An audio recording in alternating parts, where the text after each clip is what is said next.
L'OTAN ne serait pas prête en cas de guerre contre la Russie.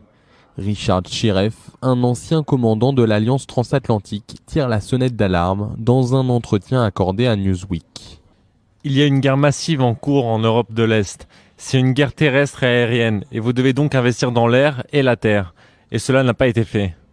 Dans le viseur de Richard Shiref, les promesses non tenues du secrétaire général de l'OTAN. L'année dernière, lors du sommet de Madrid, Jens Stoltenberg a annoncé que l'OTAN porterait ses forces à 300 000 hommes, ce qui ne s'est tout simplement pas produit.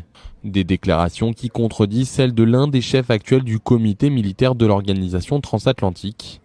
Rob Bauer a assuré en janvier que l'Alliance était prête à une confrontation directe avec la Russie. En réponse à l'invasion de l'Ukraine par Moscou, l'OTAN a déployé 4 nouvelles forces opérationnelles en Slovaquie, en Hongrie, en Roumanie et en Bulgarie.